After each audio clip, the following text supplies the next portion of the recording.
Hello, dear students. Today we will discuss the B part of theory of simple bending, that is the shear stress distribution in transverse and longitudinal beam sections. In the previous section, we have computed the bending stress on a uh, on a beam when the beam members are subjected to pure bending only. Right. That means if the beam is subjected to pure bending, that means shear force at that section is zero. Right. That is subjected to only bending stress. So if shear stress at that section is zero, that means shear stress, shear force is zero. That means shear stress is also zero at that particular section. Right. Uh, but if a beam is subjected to load, that means that is having somehow a bending moment and shear force, right? So if a beam is subjected to any external load, that means it is already have subjected to bending moment and shear force together at that section, right? So here's a diagram of longitudinal shear stress in a transverse section. If we can see, if we can see in this section, longitudinal shear stress and transverse shear stress is generating when a shear force is acting, right? When a shear force is acting, right? Okay, why this shear force occurs in any section? There are many reasons of occurring a shear force in any section, because if it we can describe it with a figure. If there is a setup of layer of wooden boards, and they are bonded together and not bonded together, as we can see here, boards are not bonded together and boards bonded together. If we apply an external load P in a beam having boards that are not bonded together, the beams boards will separate from each other and they will slip. They will have a relative slip, right? If boards are bonded together and we apply a force P on that particular board, that means no slippage action will be occurred. That means relative slip will be zero. So there will be no shear force developed in the section when boards bonded together. But if boards are not bonded together due to relative slip, there will be some shear stress and developed into the interlayer surfaces. Okay. Uh, what is the now we will move to the part that shear stress at section in a beam. For that, we have to consider a beam subjected to a general case of loading. As we can see, this is a beam subjected to a general case of loading. That is a simply supported beam. We have considered a small section, a small section that is having length dx, and that is a distance x from left hand support. Right. This whole beam is subjected to particular loads and moments, subjected to particular loads and moments. Uh, Suppose we have that particular small section, and that is our small section that is having width dx, area a dash, and its centroid is have we will have at y bar dash distance from the neutral axis. That is your neutral axis, and it has a centroid at y bar dash. Right. Okay. That small section having a width t, thickness t, normal stress due to bending on the sections, we can see in a three-dimensional view and then in a profile view. that section is having normal stresses. Suppose at the left hand side, it that small section is having sigma bending stress, and at the right hand side it has sigma dash bending stress due to moment m at the left hand side and m plus dm at the right hand side. We can see it in profile view also. So there will be a small shear stress also due to this shear forces. Suppose we have a profile at y dash from the neutral axis,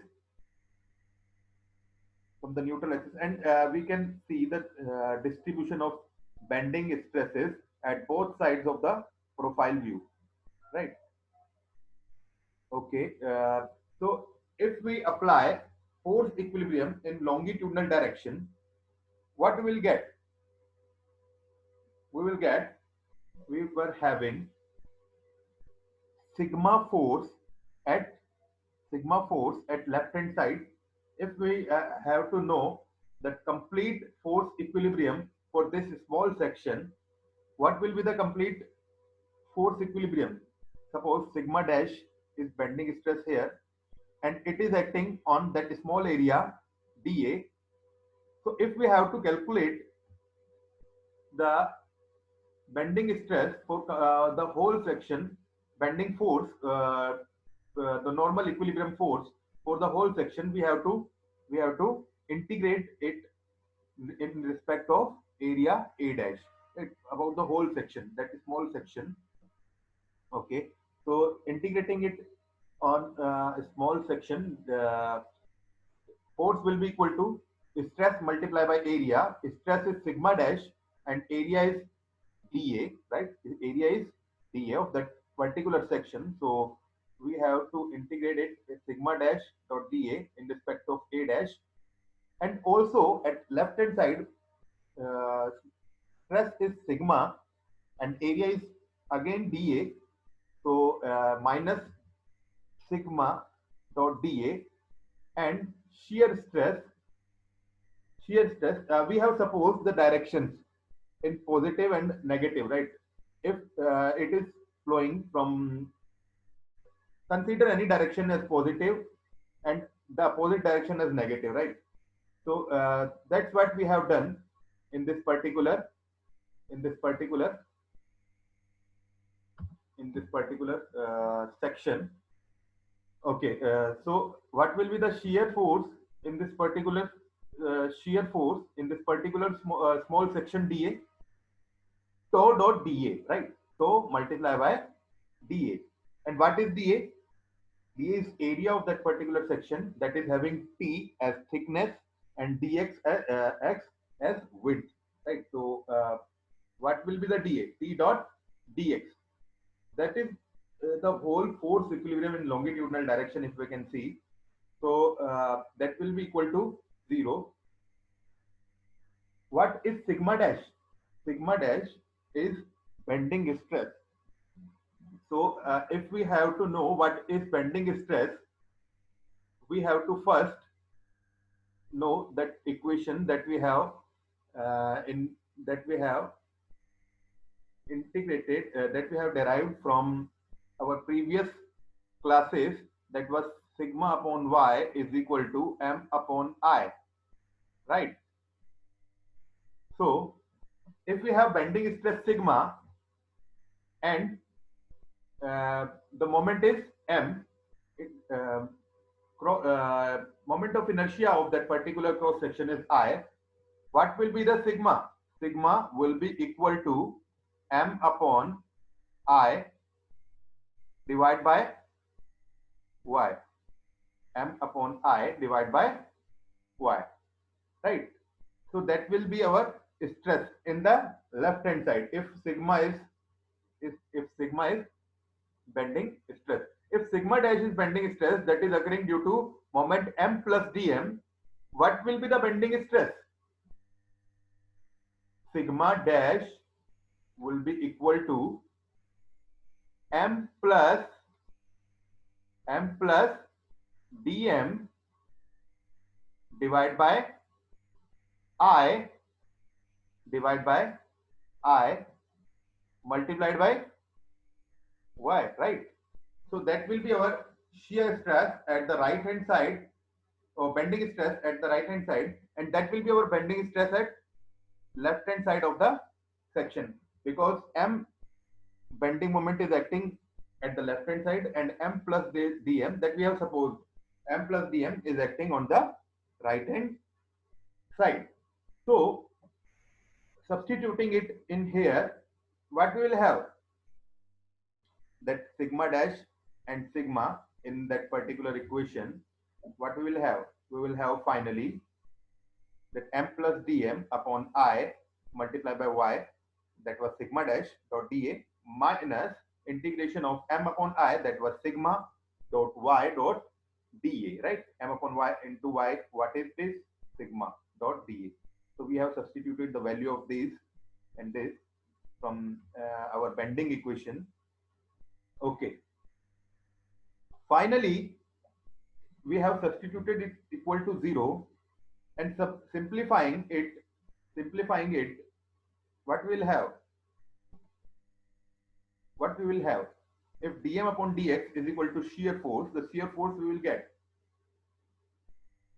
we have tau is equal to, from by simplifying this equation, tau is equal to 1 upon I multiplied by thickness T, dm upon dx integration y dot dA, right? M upon I and M upon I will be cancelled out by each other, and dm upon dx will occur here, and that is integration y dot dA. So finally, we will have the equation, tau is equal to V A dash y bar upon IT, from where dm upon dx is equal to V. That is the relationship of shear force and bending moment, that V is equal to dm upon dx, that we have studied in our bending of beams. Relationship between shear force and bending moment, we will have V is equal to dm upon dx. So finally, we will have that shear stress is equal to V A dash y bar divided by IT. I is moment of inertia of the cross section about the neutral axis, and T is thickness of that particular section, right? That is our shear stress. Okay, finally we will have shear stress. After that,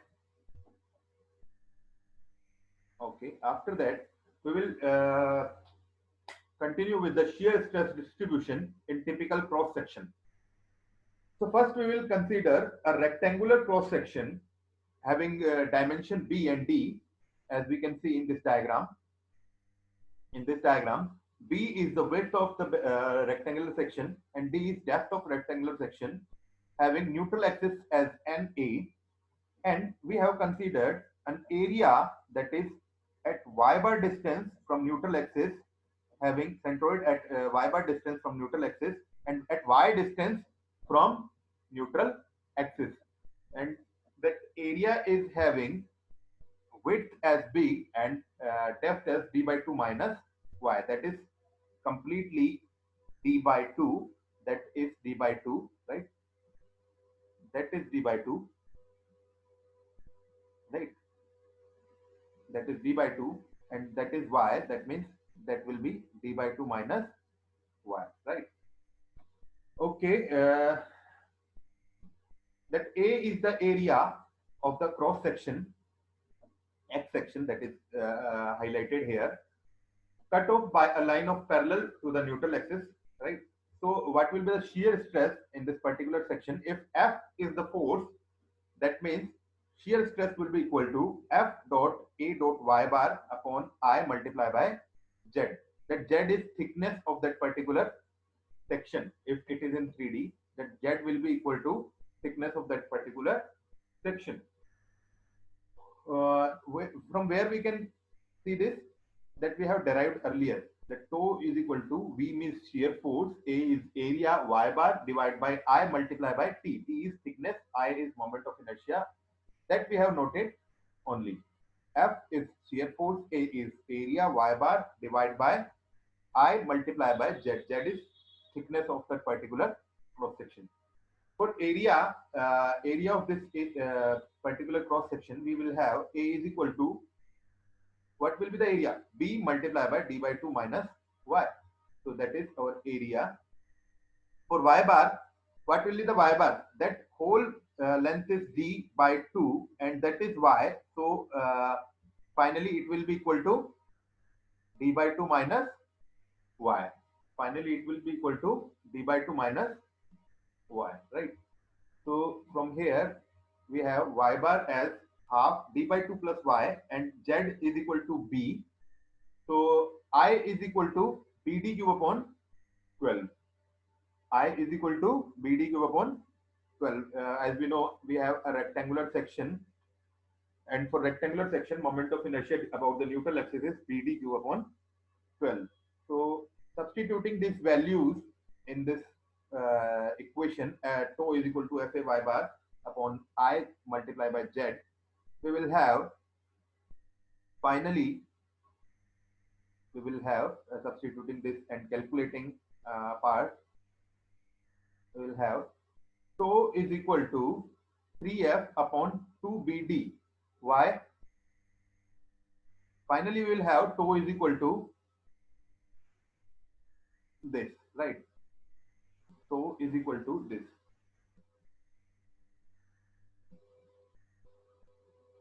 Now, if we want to discover the shear stress at the uppermost and lowermost fiber, right?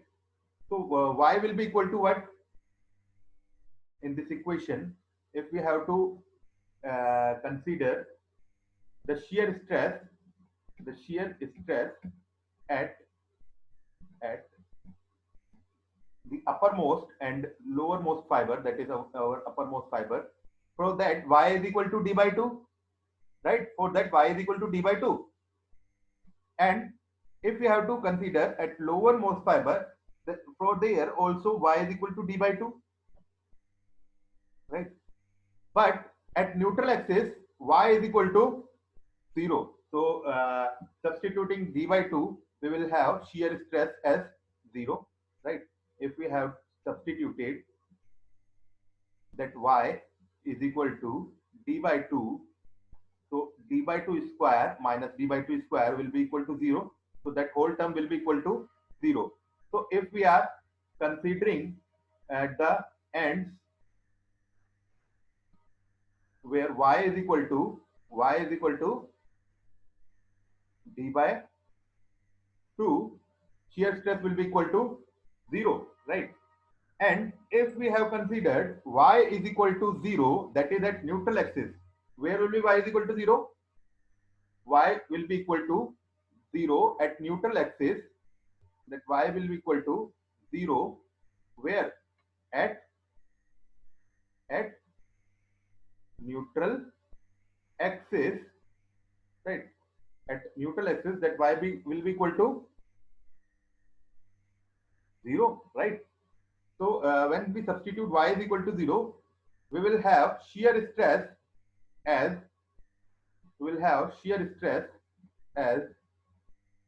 tau max, right? Maximum shear stress will occur when we will substitute y is equal to 0 here. That will be equal to 3F upon 2BD, right? Why it is maximum? Because the value of tau max occurs at the neutral axis when y is equal to 0. So we will have maximum shear stress as 3F upon 2BD. And what is the shear stress formula? We know shear stress formula is what? Tau is equal to F upon A. And maximum shear stress is equal to 3 by 2 F upon A, right? B multiplied by D is area. That means tau max is equal to 1.5 F upon A. That is our tau max. average or mean shear stress is F upon A, and maximum shear stress is 1.5 F upon A. So finally, we will have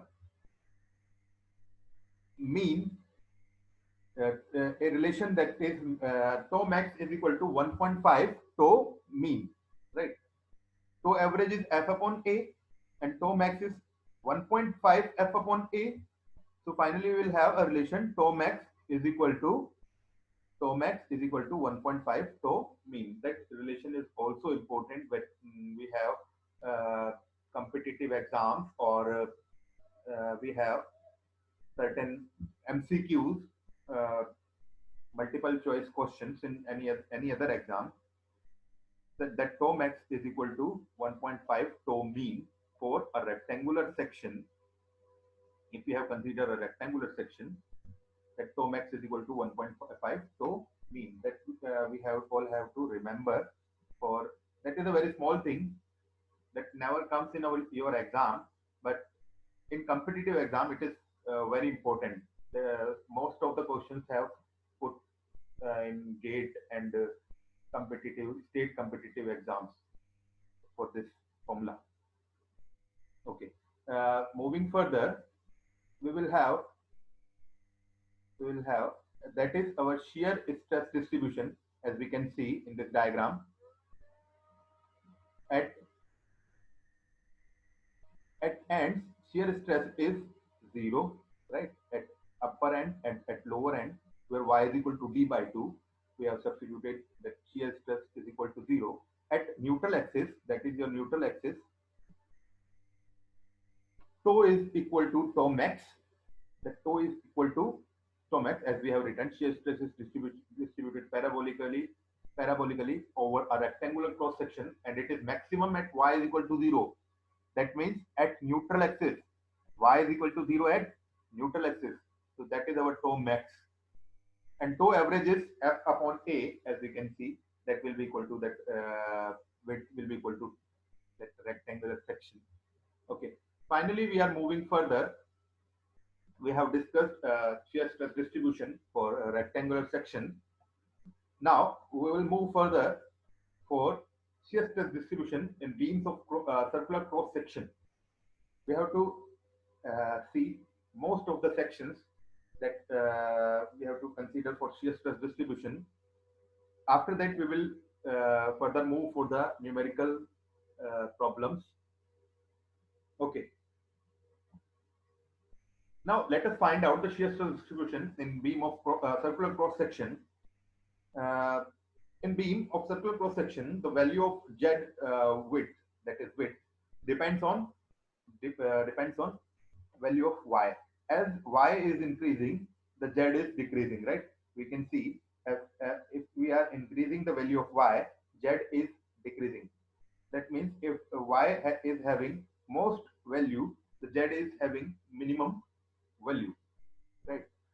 So if we have considered, now we have considered a small section in this area, that is at y dash distance from neutral axis of the circular cross section of beam, that is having width dy, that is a small area dA having width z and radius at radius r from neutral axis. So determining the shear stress distribution in beams of circular cross section, we will use the expression of determination of shear stress that we have discussed before, that shear stress will be equal to Fay bar upon Z multiplied by I multiplied by Z, or Z multiplied by I is moment of inertia about neutral axis, and Z is thickness of that particular or width of that particular cross section of the beam, right? Now where y dot dA, integration y dot dA is the area amount of shaded portion, that is our shaded portion, that is area having area dA. So when we are integrating this y dot dA, that means we have considered the whole area, that whole shaded area. Now, here is the case, dA is to be find out using the Pythagoras theorem. As we are discussing about the shear stress distribution in circular cross section, now we have to find out that area dA with the help of Pythagoras theorem. Where we will apply Pythagoras theorem, that we have to see where we will apply Pythagoras theorem. We will apply Pythagoras theorem in this particular triangle, right? So we can easily find out the value of z and value of y in this particular cross section, circular cross section of the beam. So considering this triangle and applying Pythagoras theorem, we will have further z by 2 square plus y square is equal to r square. As we have considered, that is the whole width z. So what will be this width? This width will be z by 2. This width will be z by 2, right? And this is your radius r. Right? This is your radius r, and as we can see, this is y. This distance is y. This is r. So finally, we have the triangle having base as z by 2, having y and r as radius. That is our triangle. We have subtracted it from here. That is our final triangle. That on that we have to apply Pythagoras theorem. So applying Pythagoras theorem, what we will have? We will have finally z by 2 square plus y square is equal to r square, right? From hypotenuse square is equal to base square plus perpendicular square, right? Perpendicular is y and base is z by 2 square, so is equal to r square. Finally, we will have value of z is equal to 2 in under root r square minus y square. And what will be the area dA? dA will be equal to z multiplied by this thickness dy, right? Z multiplied by this thickness dy. So dA is equal to z multiplied by dy. We will have 2 multiplied by r square minus y square to dy, right? So what will be the new moment of inertia for that particular cross section? That will be equal to pi r4 upon 4 or pi d square, pi d4 upon 64, we can say, right? So finally substituting this neutral axis moment of inertia in this particular equation, we will have finally this as our shear stress after integrating it. Right? After integrating it, the tau will be equal to 4f multiplied by r square minus y1 square divided by 3 pi r power 4.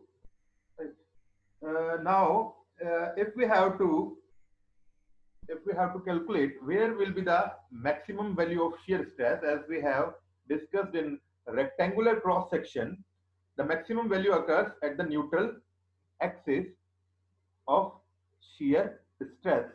Substituting y1 is equal to 0. The tau max will be equal to 4f upon 3 pi r square. Obviously, at the ends of the diameter, y1 will be equal to r, right? When we put y1 is equal to r, that shear stress will become 0, right? That will also equal to r square minus r square. That term will be equal to 0. So that from that, so that shear stress will be equal to 0. To find out the maximum value of shear stress, we have to substitute y1 is equal to 0, and from substituting y1 is equal to 0, we will finally have tau max is equal to 4f upon 3 pi r square, right? Now, obviously, at the ends of the diameter, y1 is equal to r and shear stress is equal to 0. So, again, we will have a parabolic profile. And that means parabolic distribution will be there at the circular cross section of the beam, right? At the circular cross section of the beam. So, let us see what will be the average value of shear stress F upon A. Area is pi r square for any cross section, circular cross section, and tau max will be equal to 4 by 3 of tau average. That will be considered with this, right? That we have 4 by 3 F upon pi r square, and that is F upon pi r square. Average value is F upon pi r square, and maximum value is 4 F upon 3 pi r square. So we will have a relation between maximum and average shear stress as 4 by 3 tau average. Tau max is equal to 4 by 3 tau average. Okay, now we can see the parabolic distribution of the shear stress in circular cross section. At ends, it is obviously zero, and at neutral axis, shear stress is maximum. As we can see, that shear stress is maximum as 4 pi upon 3 pi r square at at at the neutral axis. That is our neutral axis, right? Shear stress is maximum at the neutral axis. That is 4 pi upon 3 pi r square, right? 4 pi upon 3 pi r square. That is maximum shear stress. So that's all with the shear stress distribution in circular cross section. Now we will move further for shear stress distribution in beam of I section. Let us consider now an I section of the dimension as shown in this figure. We can see I section is having width B, depth as D, having two flanges, having small b as thickness of the flange, and small d as thickness of web, and b as small b as width of flange. Right? That is a cross section of that I section. That is a particular cross section of that I section having two flanges, symmetric I section, that is symmetric I section, and that is a transverse section of that particular I section. So let us now again having shear stress as T is equal to F A y bar upon I multiplied by Z. Z is thickness of that particular beam. Okay, so area of flange will be equal to, if we have to consider for this shaded area, uh, shear stress distribution for that shaded area will be equal to what? First, we have to calculate the area of the flange is equal to B multiplied by D minus D by 2, right? That is D by 2, and that shaded area is having distance small d by 2 from neutral axis. So finally we will have this distance as d minus d by 2, right? And width is b. So finally we will have area as b is equal to d minus d by 2. Okay, y bar will be equal to half d minus d by 2 plus d by 2. From where it comes, we can easily see that particular beam shaded area is at at d by 2 distance from the neutral axis, and its centroid will be at distance somewhere there, right? Mm, somewhere there, right?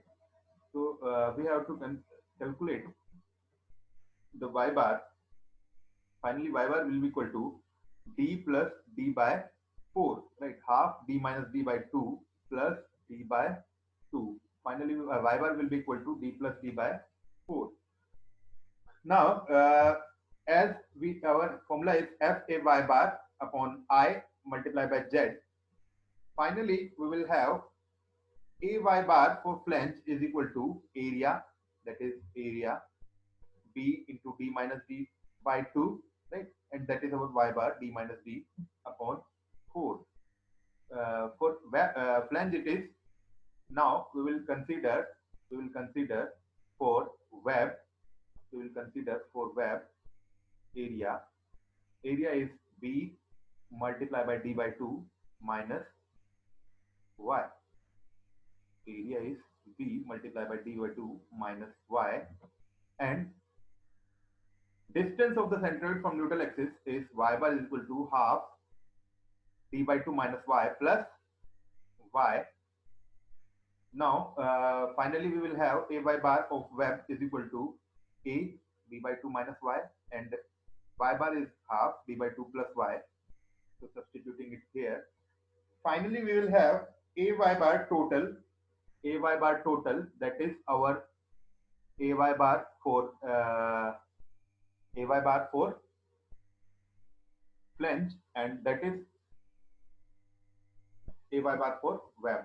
So, adding them both, we will have b d square minus d square by 8. Sir repeat करना इसको I section को.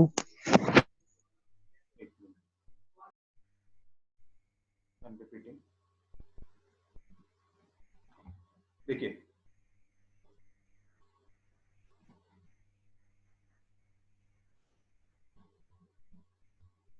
we have this area, this shaded area, right?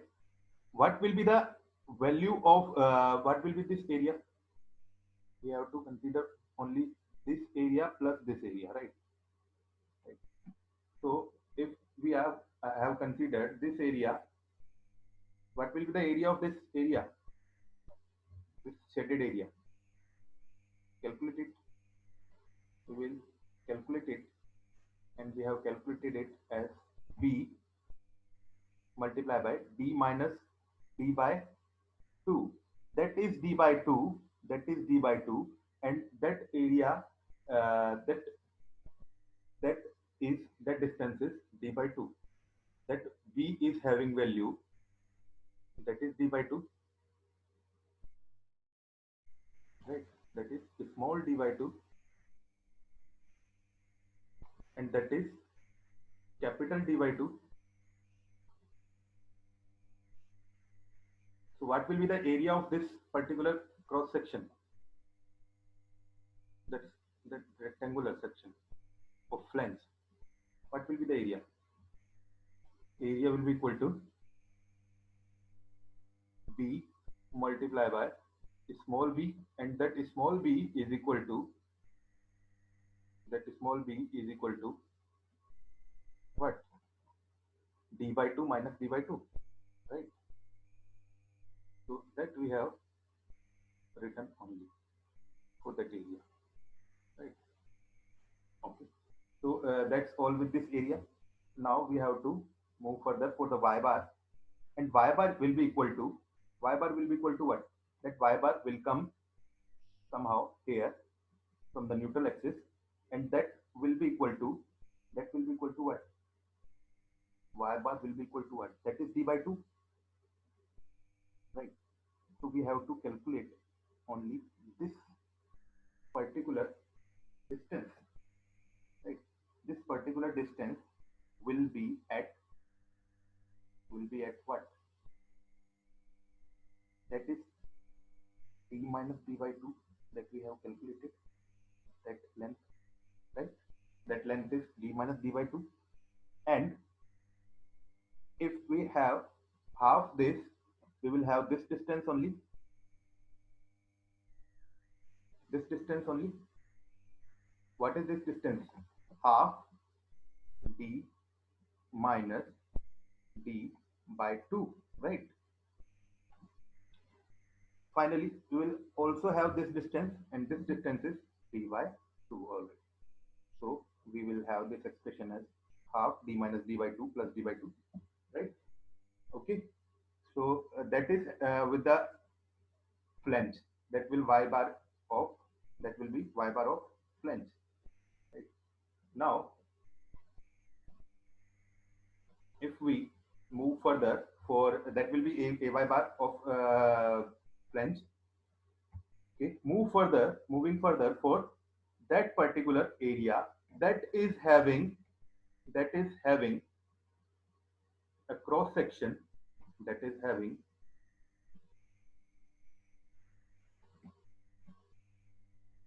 like this. Now we have to calculate a y bar for this only, right? That is having d by 2 distance, d by 2, and width is b. What will be the area of this?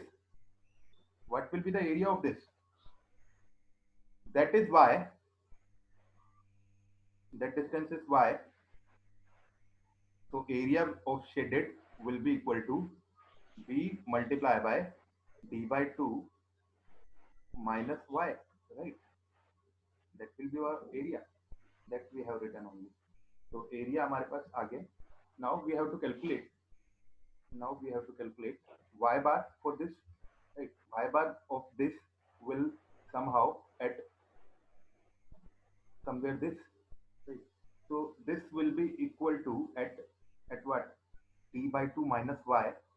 Right? Half of d by 2 minus y plus y.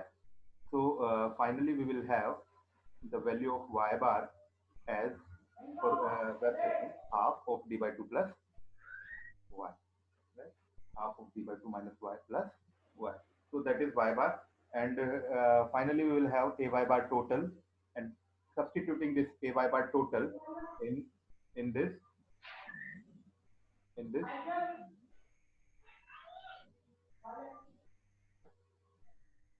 in this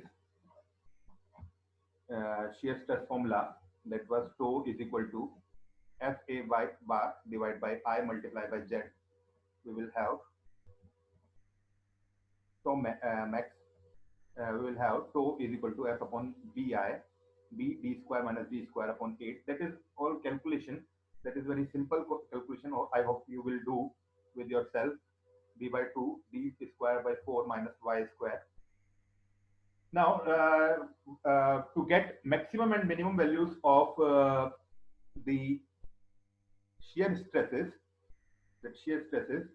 as we know, y is equal to 0 at neutral axis and y is equal to d by 2 at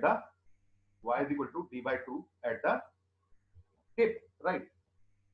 So substituting the value of y is equal to d by 2 at the tip, we will have tau max at y is equal to 0 is this. When we substituted y is equal to 0, at this will be tau max, and tau minimum will be equal to y is equal. Now substituting y is equal to d by 2, tau is not getting 0, right? So we will finally see that is our shear stress distribution, and it is not getting 0 at any point of the I section. At tip, it is equal to f upon 8 bi b d square minus d square, and of course at neutral axis it is maximum as always, f upon 8 bi b d square minus d square plus bd square. Tau max we will have, and finally we will have the shear stress distribution of this particular. Of course, it is a parabolic distribution as before.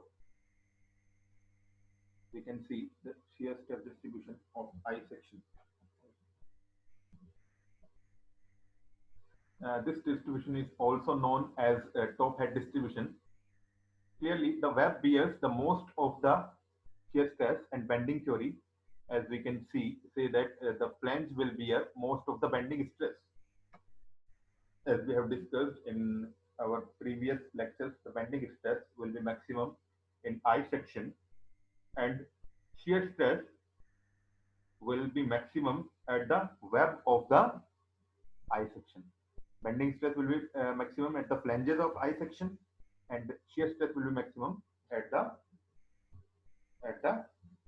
web of the I section. Okay, that's all with the shear stress distribution. I'm stopping my topic here. We will continue with the next lecture, the theory of simple bending, numerical problems.